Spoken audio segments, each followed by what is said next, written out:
Hello, everyone. Uh, my name is Mahamadou Diakite, and I work for the Mali Transit Initiative. That is an AECOM project funded by USAID OTI, the Office of Transition. Just to give you a quick background on Mali, Mali is a country located in West Africa. Right now, the whole world go around the Arabic Spring and how the revolution started to move from dictatorship to democracy. This happened in Mali in 1991, where we moved from 23 years of dictatorship to democracy. But the main problem was that this was a new democracy that was not found on stable ground, so it got diverted easily to corruption, bad governments, and which led the country to a rebellion in 2012, and that rebellion also that led to a coup, which put the country in a very bad situation, and gave it like an opportunity for jihadist occupation, so that when you can see the country was divided in two, the whole top was occupied by the jihadist movement.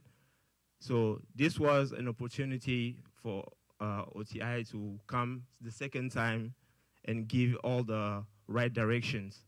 So the project, we focus about peace on Mali. Like we said, peace, not technology. That doesn't mean that we don't want to use technology, but we want to see technology as a tool to go through our objective. So the objectives that we see is to give people visibility about the activities we do, to connect people, because when you talk about peace, you talk about people. So you have to be able to connect them, to engage people in finding solution on how to not only build peace, but build a sustainable peace. So we also want to give people the chance to give us feedback. Feedback, why? Because we believe that their opinions matters. So that's why we try to use simple tools like a mailing list that allow us to connect the right people, the right partners, to have discussion about the ideas we try to focus on. And we have a tool that also tries to map all the activities we do to give visibility, because one of the issues in Mali is that people up north had this thinking that no one cared, no one is there for them. So showing these activities kind of like give them this feeling that we are really doing something about it. It's not like that part of the country has been fall behind.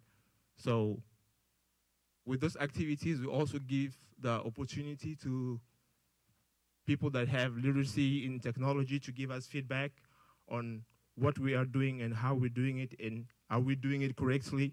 And those information, we'll take that into account and try to improve ourselves. We have a hotline.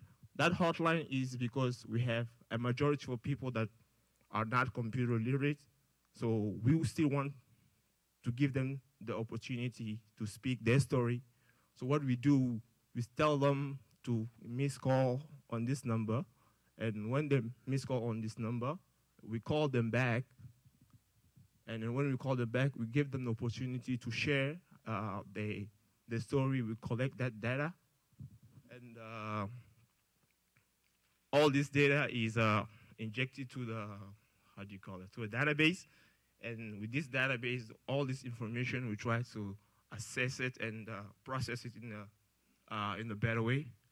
So one of our challenges is that in Mali, the infrastructure for technology is very weak. It's not in many places that you have access to internet. It's not in many places that people can afford smartphones.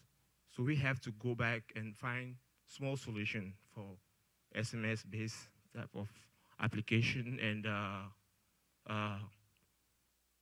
the low tech that will allow you to collect information from people.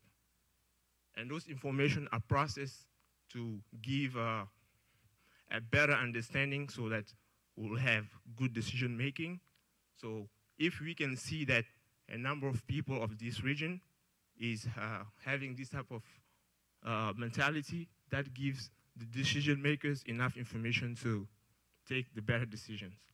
So with all that, we try to put a platform that combines all these information. So on our platform, we already have a hotline that is working. We have the web mapping that also gather all the activities we do. The mailing list is on progress because every new program, we try to get them incorporated into our mailing list. Thank you very much.